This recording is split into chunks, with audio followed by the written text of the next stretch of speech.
Hello everyone! Samahan niyo po ako sa pagluluto ng sweet and sour tilapia. Ang sangkap po natin ay tilapia, carrot, onion, bell pepper, chopped garlic, ginger, tomato paste, brown sugar, vinegar, and cornstarch.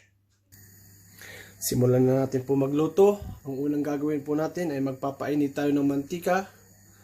At pag mainit na po yung mantika, ilalagay po natin yung ating tilapia.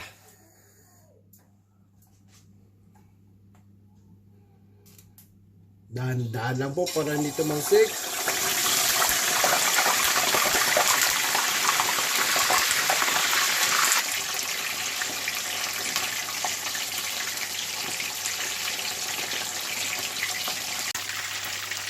At guys, nabaliktad po natin para maluto naman sa kabila. At hintayin po natin maluto, saka natin gagawin po yung sauce niya.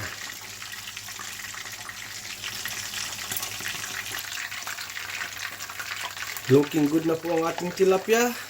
Mukhang luto na. Itatabi na natin para lutuin na natin yung sweet and sour sauce niya. So sisimulan po natin ang pagluluto ng sweet and sour. Papainitan natin yung pan natin.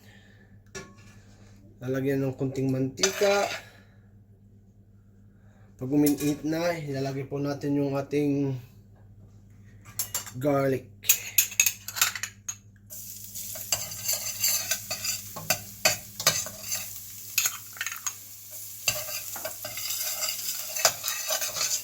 Susunod na natin po yung ating onion.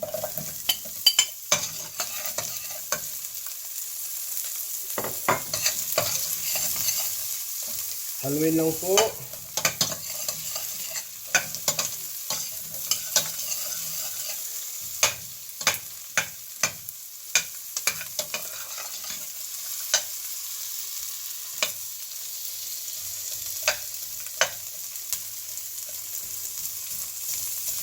Ilagay na natin po yung ating carrots.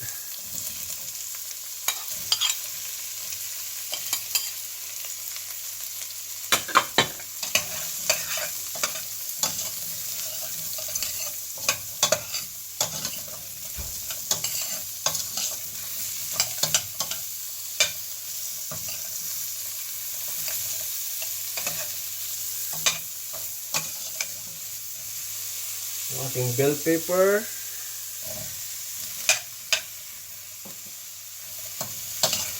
Lagyan natin ng ginger natin.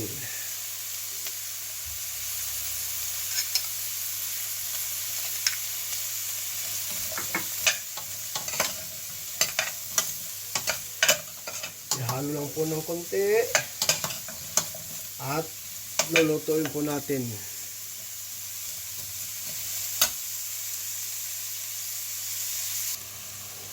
So medyo luto na po yung mga gulay. Lagyan po natin to ng isang basong tubig.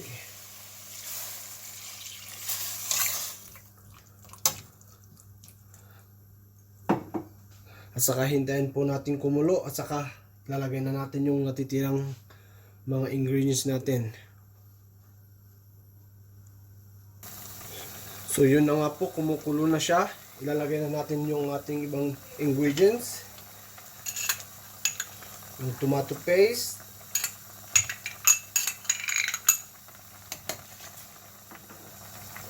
yung brown sugar po natin,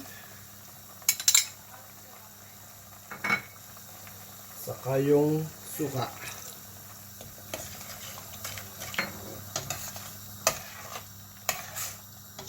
Ihalo lang po natin ng mabuti.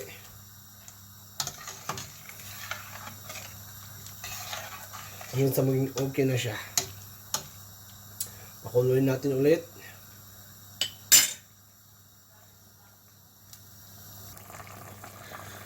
So, pwede na po yung ating sauce. Luto na po siya. Pero kailangan po nating palaputin. Kaya lalagyan natin ng cornstarch.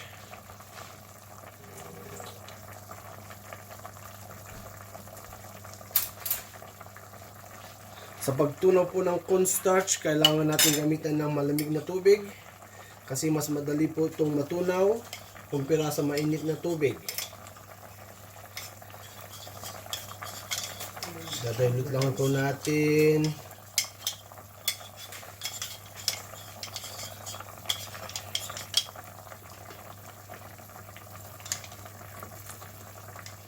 Lagyan natin ng konti para hindi sobrahan ang lapot. Ihalo po natin.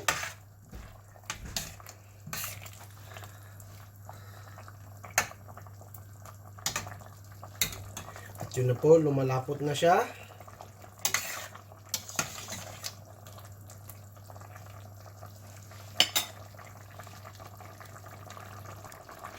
Pwede na po siya, pwede na i-serve. Ito na po.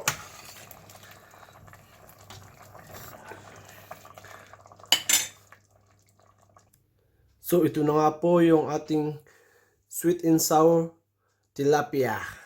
Luto na po siya.